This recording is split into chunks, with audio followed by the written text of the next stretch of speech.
2 weeks left. 2 weeks left in this sermon series, Uncommon Decency, Following Jesus Through the Noise. Here's how we got to today, if you've missed them. And we actually have some new faces in the crowd. But we started this off by saying, we're in a noisy time. Noisy time. Whew, political season. And it's getting noisier as we get a little closer. There was kind of a lull, I felt like. That was good. We backed off a little bit, and now the full court press is on. And the noise is happening, and it's happening all over the place. But we have to remember, if we're going to have a witness, this is what this has said, this whole sermon series, if we're going to have a vibrant Christian witness and show people light and truth and goodness and hopefulness in the midst of all of this, first and foremost, we have to remember what our goal is and what it is not. And our goal as Christians is not political victory. It's not political victory. Our goal is Jesus' goal, the goal that He came to the world for, and that's reconciliation of the world, bringing the brokenness of the world back together. And so our question is how to do that, and I've made the case every single week that it is to be civil, to practice Christian civility. It's a thing that is uniquely lacking in the political noise, is to be civil. But not just that, to have a convicted Christian civility, to take the best of our belief system and put it into practice. And so the first week we talked about humility, that at the core of what it means to be believers is that God is God and we are not. And there's a great amount of distance between what God knows and what we know. And so we're always going to be a little short, so it's good to be humble and to start with us and say, God, search me, know my heart, purify me, take away my anxiety, take away my fear. Only then can we engage in the culture around us. And then last week we talked about mutual respect. Because one of the core convictions we have is that God created the world and everybody in God's image. So everybody is worthy of respect. And Jesus came, took on flesh, lived, died, and was raised again for everybody. And so the least we can do is respect other people. And we talked about what it means to assume better things about other people. Don't supply people with a terrible backstory. Give them the benefit of the doubt. Even if you're wrong, you'll be able to see from their perspective, empathize a little, and maybe have a conversation. And this week we talk about integrity, what it means to follow Jesus in a political time. So Romans chapter 12, Paul wrote these words, "So, brothers and sisters, because of God's mercies, I encourage you to present your bodies as a living sacrifice that is holy and pleasing to God. This is your appropriate priestly service. Don't be conformed to the patterns of this world, but be transformed by the renewing of your minds so that you can figure out what God's will is, what is good and pleasing and mature. Because of the grace that God gave me, I can say to each one of you, don't think of yourself more highly than you ought to think. Instead, be reasonable, since God has measured out a portion of faith to each one of you. Love should be shown without pretending. Hate evil. Hold on to what is good. Love each other like members of your family. Be the best at showing honor to each other. Don't hesitate to be enthusiastic. Be on fire in the Spirit as you serve the Lord. Be happy in your hope. Stand your ground when you're in trouble, and devote yourselves to prayer. Contribute to the needs of God's people and welcome strangers into your home. Bless people who harass you. Bless and don't curse them. Be happy with those who are happy and cry with those who are crying. Consider everyone as equal and don't think that you're better than anyone else. Instead, associate with people who have no status. Don't think that you're so smart. Don't pay back anyone for their evil actions with evil actions, but show respect for what everyone else believes is good. If possible, to the best of your ability, live at peace with all people. Don't be defeated by evil, but defeat evil with good." This is the word of the Lord. Thanks be to God. Sometimes I'm not sure. That sounds kind of tough.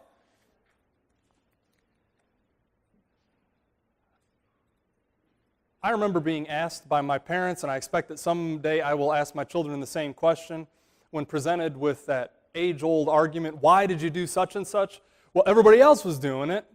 And the parent says, if everyone jumped off a bridge, I don't know why it's jumping off a bridge, but if everybody else jumped off a bridge, would you?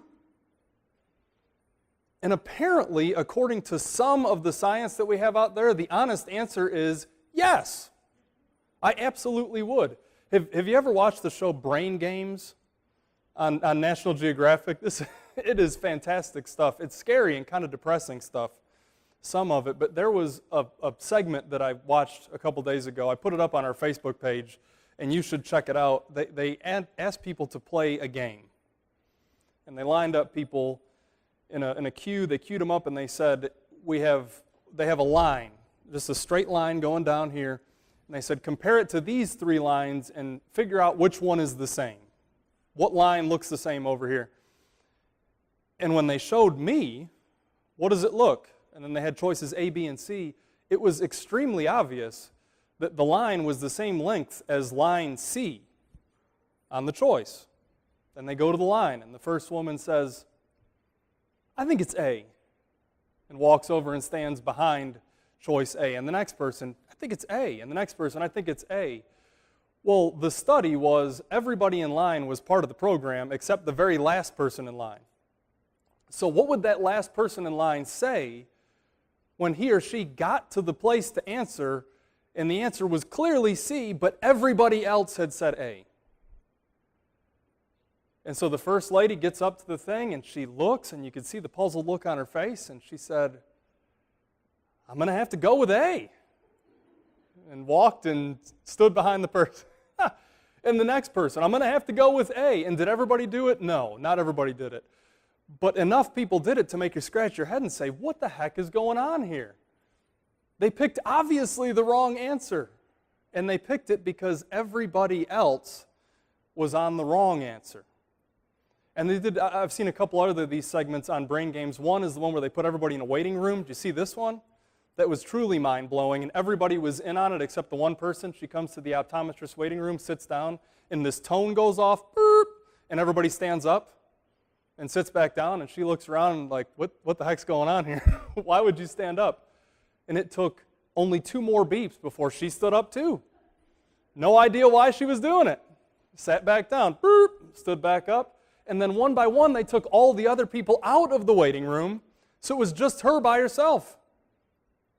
Boop. She stood up. No idea why she was doing it. Stood up, had a seat. Then a new person came in who was not part of the joke. Tone goes off. She stands up. The guy looks. She sits back down, and he said, why did you just stand up? She said, I don't know. Everybody else was doing it, and I thought I should too. Boop. She stands up. He looks at her. She sits down. The next tone, boop, goes off. They both stand up. Neither one of them knows why they're doing it. And one by one, new people came in, and by the end, everybody was standing up. Boop, and they all stood up, sit back down. Nobody knows why they're doing it. And then a third one I saw, there was just a line in the middle of the street with a sign that said, line starts here. And they put one guy at the front of the line, and people would walk by and ask him, what are you standing in line for? He said, I don't know, but maybe it's good. And eventually, they had a line going down the street. People lined up for nothing, just because there was a line to get in, and other people were doing it. Why? And one of the guys on Brain Games from the University of Pennsylvania says, studies show that when someone holds an opinion that's different from the rest of the group, the anterior cingulate cortex, that's also known as the OOPS center of the brain, it produces an error signal. So when you're in a different opinion than the group, you produce an error signal in your brain. And so you try to fix that error signal by modifying your opinion to fit in with the group, even if it's a viewpoint that makes you uncomfortable or you disagree with. That's because there are advantages to being part of the group, namely survival. If you want to stay safe, stay with the herd. Because you've all seen the lionesses hunt on the nature channels. They don't go for the big pack. They got to single somebody out, and then you can be taken down. So I believe that God has hardwired our brain to help us to say safe. Isn't that awesome? And have you ever noticed yourself doing it? I know I did. Kirk and I the other day stood at the back of the church having a conversation, and I said, stop, just look at us. And we both were standing just like this, looking at each other, just mirroring each other. No reason. Just wanted to look like the other guy looked. I said, did you do that on purpose? No. I said, neither did I. We shift our weight, the other guy shifts the weight, cross the arms, the other person crosses the arms. We want to look like the people we're talking with. And the other day, the World Series, I have a family member who is from Chicago, and he said to me, I hope you're rooting for the Cubbies. And I said, yeah, and hung up the phone, and I turned to Summer and said, I want the Indians to win. Why the heck did I just say, yes, I'm rooting for the Cubbies? So I wanted to be part of something. And those are harmless and benign, and they don't matter, but human beings have a really bad track record of doing awful stuff in big groups, just because everybody else is doing it. Like watching the rallies where Hitler stood in front of the whole crowd and did these very bellicose movements, and you thought to yourself, and you've said it to friends, how could they have gone along with that? That's how. That's how. It's hard to say no. It's hard to go in a different direction when everybody else is somewhere else. And so we got an election coming up. And I want to be clear that I don't believe that whoever is elected is going to institute a Holocaust event. That's not where we're going with this.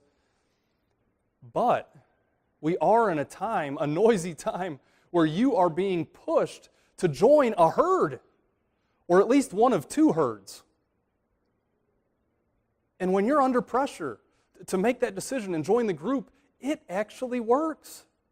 Because I bet you've already witnessed in this election cycle otherwise sane people, and tomorrow is Halloween, so otherwise sane people that you thought were normal, but it's like the full moon came out, and they look at it, and now they're a werewolf going crazy, saying insane things, passing along information that is factually bogus, but they're passing it along like it's the gospel truth. I heard this from here, and now you need to know it, and all that sort of thing. And they say the most insane things. But that's what happens when the herd mentality kicks in and you just want to fit in. And it is hard to go the opposite direction. It's hard to swim upstream.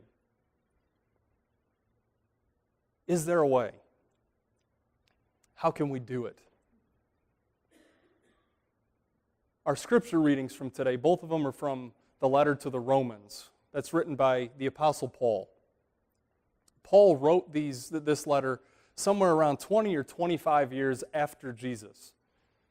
And Paul, to give you just a little bit of background, if you didn't know it, Paul was Jewish. He was thoroughly Jewish. He was trained as a Pharisee, and he called himself like the Jew of all Jews. Nobody's more educated than I am in these ways and all this sort of thing. And in chapter 10, which is the first reading in your bulletin, and take it out so it's in front of you, that first reading from chapter 10, he started in chapter 9 this long discourse, this discussion about the nation of Israel, the people of Israel, God's chosen people, asking the question, why did they reject Jesus? But knowing that they did, what happens now? Are they going to be saved? Did God reject them finally and fully? And in the midst of this discussion about his own people and how they respond to God, Paul says, my heart's desire is for Israel's salvation. That's my prayer to God for them. So he says where his heart is, and then talking about his own people, right in the middle of this discussion, he says, I can vouch for them. They are enthusiastic about God. They are enthusiastic about God. I will give them that. It's like your friends who might be insane right now. You know what? They are enthusiastic.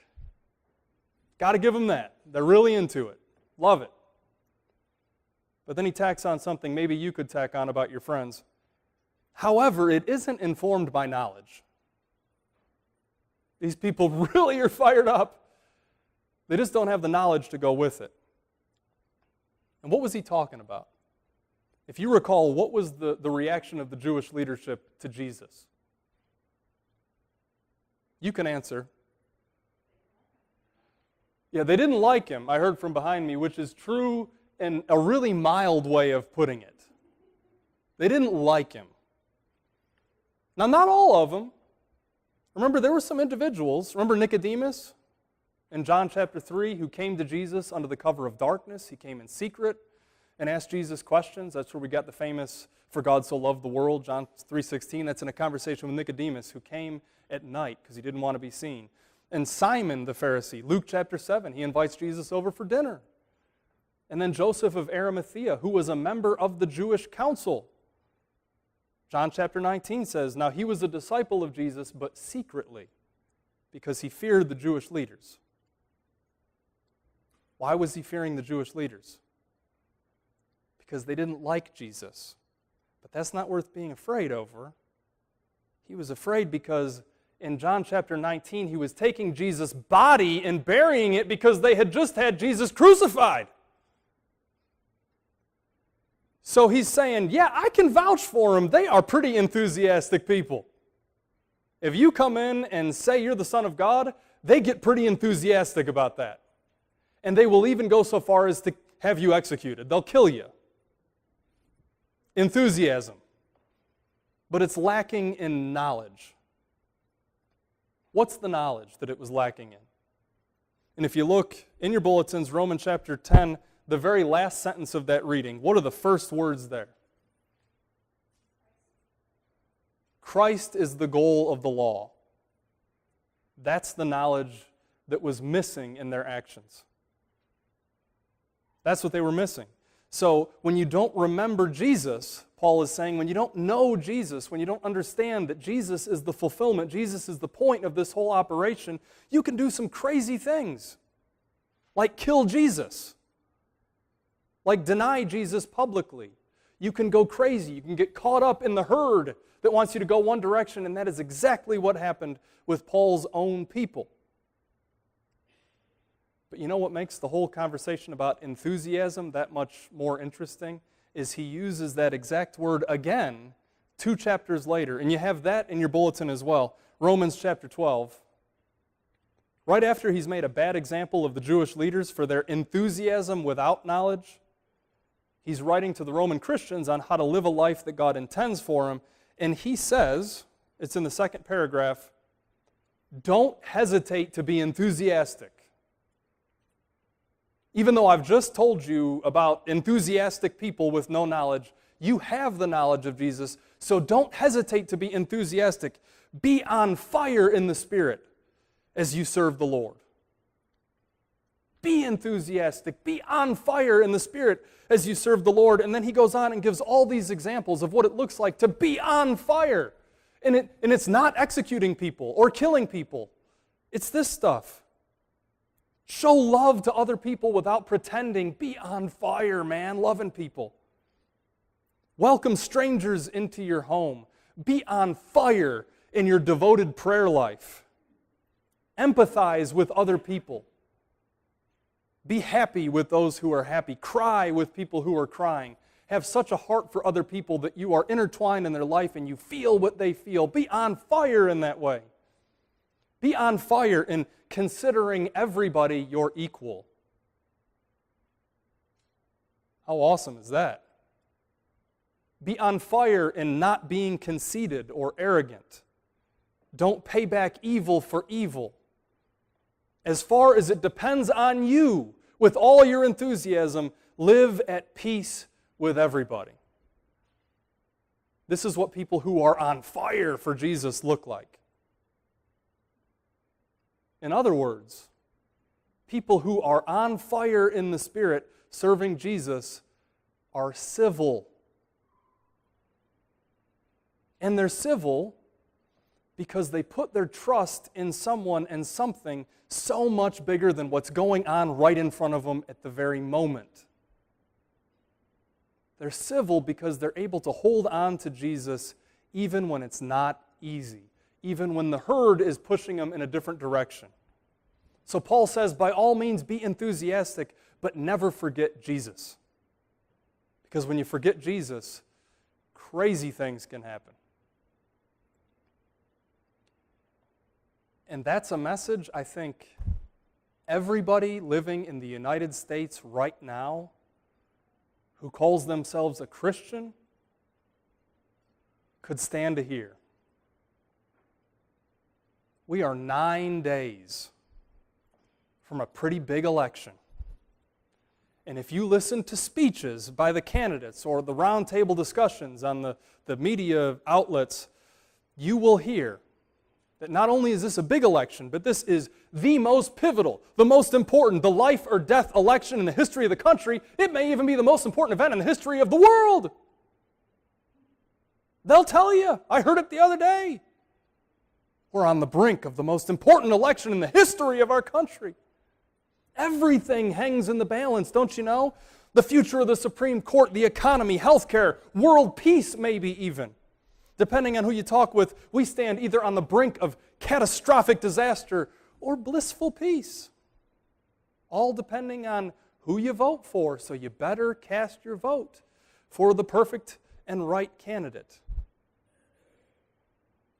And so everything we hear in the news and all over the place is geared toward whipping you up into a frenzy, making you feel unsafe, making you feel anxious, making you freak out. Because when you feel unsafe and when you feel threatened, it's easy to pick you out. And so the call is to get in the herd. Get in the herd and stay there, because if you want to be safe, if you want to survive, get in the herd. And get in my herd, because I know the way to safety. And I'm being facetious here on purpose, having a little fun with it. Maybe you're having fun too, I don't know. Some of you don't look like you are, but that's okay. But there's truth here. The entire system is built to make you believe that the world hangs in the balance, and if you don't elect the right people, the government is going to just crumble and we're all going to die. And in the end, they all really need you to believe that government is where you should put your trust and your hope. That government will save you. But we have a Savior already, don't we?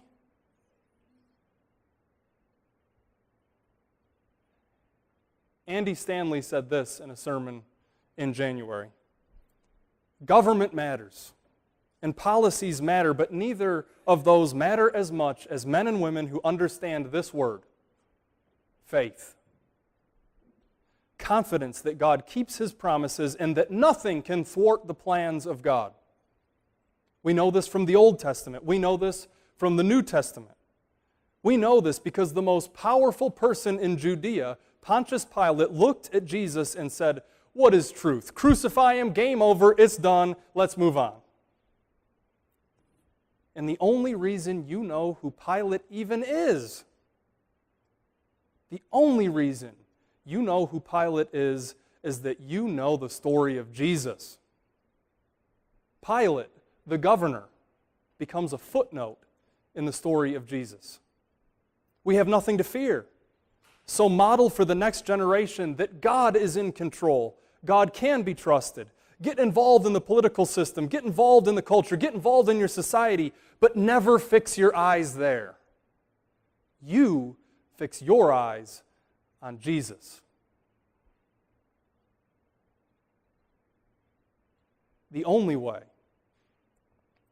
way for Christians to engage this world in this kind of noisy time in a way that's actually going to make a difference and give people hope is to fix our eyes on the one who truly gives hope. If you pay attention to the world around you between now and November 8th, you're going to be practically begged to join a herd. It's the perfect time to remember that Jesus called Himself the Good Shepherd. And you already have a flock. It won't be represented on a ballot, and you're free to vote for whichever party or candidate you want to, and I encourage you to do that, but you already have a flock, and you already have a Savior. So let the herds go ahead and run off the cliff, putting their hope in things that will never last. you fix your eyes on Jesus and show the world what amazing things can happen when you have faith that there is more going on than we can see right in front of us. Amen.